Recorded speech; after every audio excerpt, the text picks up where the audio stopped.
हाँ तो मेरे प्यारे बच्चों, आप सबको नमस्ते। आप लोग कैसे? हम उम्मीद करते हैं कि आप लोग मस्त होंगे, जबरदस्त होंगे, पढ़ाई को कंटिन्यू ढंग से कर रहे होंगे। ठीक है, तो आज की क्लास बहुत ही शानदार क्लास होने लगा। आज की क्लास में क्या पढ़ेंगे? आज की क्लास में जो है आज हम बायोलॉजी पढ़ाएंगे। ठीक है, देखिए बायोलॉजी में जो है अलैंगिक जनन के प्रकार हम बता रहे थे। ठीक है, उसमें से जो है यानी कि 3 प्रकार बता दिए। एक चौथा प्रकार है जिसका नाम है पूर्ण जनन या फिर जो पूर्ण विखंडन। ठीक है, इसको हम बताने वाले हैं। अब देखिए आप लोग बहुत ही जो है आप लोग वीडियो को एंड देखिए, बहुत ही शानदार तरीके से हम समझाने वाले हैं। अब देखिए क्या है, इसमें हम जानते हैं कि सबसे पहले जो है कोनोडिया क्या है। ठीक है, इसके बाद हम लोग जानेंगे अलैंगिक जनन के चौथा प्रकार। ठीक है, सबसे पहले क्या जानते हैं, कोनोडिया क्या है। अब देखिए कोनोडिया जो है उत्तर पेनिसिलम कवक में पाई जाने वाली या फिर बनने वाली अलैंगिक जनन संरचना को कोनोडिया कहते हैं। देखिए इसमें बोल रहा है कि पेनिसिलियम कवक में पाई जाने वाली या फिर बनने वाली, पेनिसिलियम जो कवक होता है उसमें पाई जाने वाली या फिर जो है अलैंगिक जनन संरचना को, देखिए बनने वाली, ठीक है, वाली अलैंगिक जनन संरचना को क्या कहते हैं? कोनेडिया कहते हैं। क्या कहते हैं? कोनेडिया कहते हैं। ठीक है,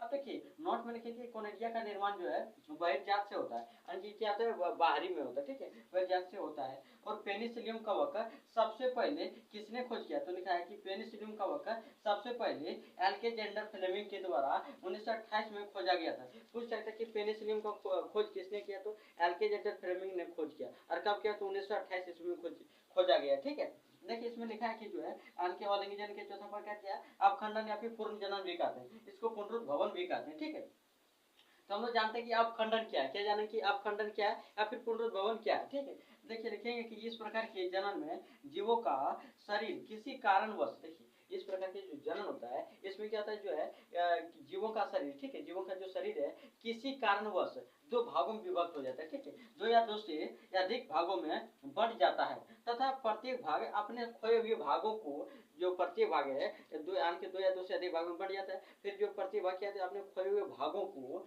विकसित कर, यानी कि वो बढ़ा करके, ठीक है, विकसित करके नए जीव में परिवर्तित हो जाता है। और क्या होता है? नए जीव में परिवर्तित हो जाता है। इसी को हम लोग कहते हैं पूर्ण जनन या फिर पुनरुद्भवन, या फिर जो है इसे हम लोग क्या कहते हैं? अपखंडन कहते हैं। ठीक है, अब देखिए हम लोग जो है हम लोग जानेंगे अपखंडन क्या कहता है। अब देखिए लास्ट, इसके लास्ट में बताते हैं पुटी भवन क्या कहते हैं या फिर पुटी भवन किसे कहते हैं, आप लोगों को क्वेश्चन पूछ सकता है। तो सबसे पहले इसको क्या कहते हैं समझते हैं, फिर इसका परिभाषा जो है हम लिख के बता देंगे। ठीक है, पहले देखिए पुटी भवन क्या है। तो पुटी भवन देखिए सबसे पहले हम जो है अमीबा ले लेते हैं। अमीबा को क्या करते हैं? अमीबा को जो अगले विभाजन के लिए छोड़ देते हैं। फिर देखिए अमीबा जो है आगे चल के विभाजन होता है तो त्रिस्तरीय परत का क्या निर्माण करता है। कितना? त्रिस्तरीय परत का निर्माण करता है। देखिए 1 2 3 परत है, त्रिस्तरीय परत लिख दिए। फिर जो है इसी को पूरा फुल को हम लोग क्या कहते हैं? पुटी। क्या कहते हैं? पुटी, या फिर इसको सिस्ट भी बोलेंगे या फिर जो है सिस्ट ऐसे भी बोल सकते हैं। ठीक है, अब देखिए जो सिस्ट है क्या करता है? ये सुरक्षा, क्षति एवं शुष्कन से बचने के लिए, यानी कि जो सिस्ट पाया जाता है इसमें अमीबा में, से क्या होता है? इससे जो है इसका जो है सुरक्षा होता है, क्षति से बचने के लिए, शुष्कन, इससे जो शुष्कन से बचने के लिए ये सब सिस्ट का प्रयोग रहता है। ठीक है, फिर इसका क्या होता है? बहुविखंडन होता है। क्या होता है? बहुविखंडन। जब बहुविखंडन होता है तब जो है इस प्रकार से हो जाता है। ठीक है, अब जो बहुविखंडन होने के बाद जो है छोटे छोटे आकार में केंद्रक में बढ़ने लगता है। जब केंद्रक में बढ़ने लगता है तो इसका फिर क्या होता है? परकीर्णन होता है। क्या होता है? परकीर्णन, यानी बिखराव, एक दूसरे से फट के पूरे अलग होने लगता है। ठीक है, परकीर्णन, जब परकीर्णन होता है तब क्या होता है? प्रति बीजाणु से एक, यानी जो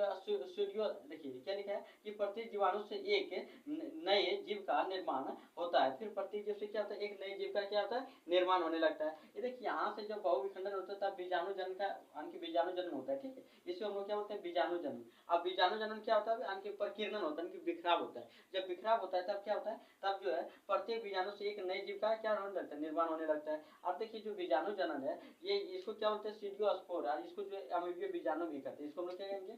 अमीबीय बीजाणु भी कहते हैं। ठीक है, अगर अपना आप लोग को समझ में आगे, पहले आप लोग नोट कीजिए, 2 मिनट का समय आप लोग नोट कर लेंगे, फिर हम आगे लिख के बताते हैं। आगे हम लिख के क्या बताएंगे? हम बताएंगे पुटी भवन। देखिए इसका जो समझा दिए पुटी भवन क्या होता है या फिर पुटी भवन से आप क्या समझते हैं, इसका क्वेश्चन लिख करके हम बताने वाले हैं। ठीक है, तो पहले आप लोग 2 मिनट का समय दिए, फटाफट नोट कर लीजिए, नोट कर लीजिए।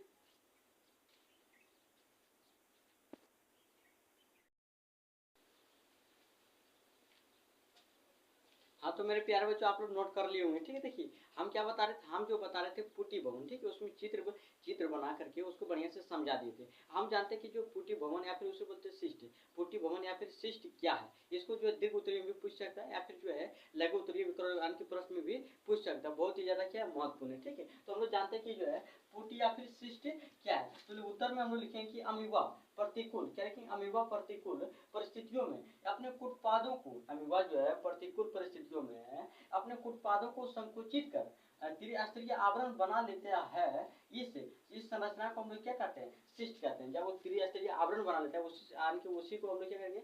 सिस्ट या फिर जो है पुटी कहते हैं। ठीक है, अब देखिए पुटी का जो है निर्माण सुरक्षा, जो पुटी का निर्माण होता है अमीबा में, उससे क्या होता है? सुरक्षा, क्षति एवं शोषण को रोकने के लिए करता है। क्या होता है कि सुरक्षा, क्षति एवं शोषण को रोकने के लिए करता है। ठीक है, अनुकूल परिस्थितियों में आप क्या जानते हैं अगला में कि अनुकूल परिस्थितियों में उनके पुटी में, ठीक है, अनुकूल परिस्थितियों उनके पुटी में बहुविखंडन होता है, जिससे अमीबीय बीजाणु के सीडियोस्पोर का निर्माण होता है तथा इससे परकीर्णन एवं बीजाणु के अंकुरण से नए जीव का निर्माण होता है। इससे क्या होता है? जब जो है बीजाणु का निर्माण होता है, ठीक है, तब क्या होता है? परकीर्णन या फिर जो है परकीर्णन या फिर जो विकास के कारण जो है कहते हैं परकीर्णन एवं बीजाणु के अंकुरण से नए जीव का, फिर क्या होता है? नए बीजों के अंकुरण से फिर नए जीवों का निर्माण होता है। ठीक है, इसी को हम लोग क्या कहते हैं? पुटी कहते हैं या फिर सिस्ट कहते हैं।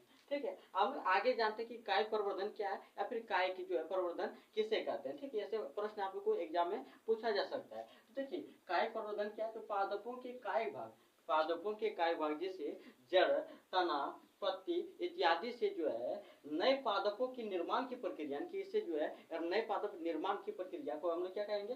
काय प्रवर्धन कहलाती है। क्या कहलाती है? काय प्रवर्धन कहलाती है। अब देखिए काय प्रवर्धन तो हम लोग जान गए, लेकिन इसमें जो है एक याद रखना पड़ेगा कि काय पर्वत क्या होता है या फिर प्रोपग्यूल क्या होता है। ठीक है, देखिए काय पर्वत में जो है भाग लेने वाली पादप, जो काय पर्वत में भाग लेने वाली पादप, ठीक है, संरचना को काय पर्वत या फिर प्रोपग्यूल कहते हैं। उसी संरचना को हम लोग क्या बोलेंगे?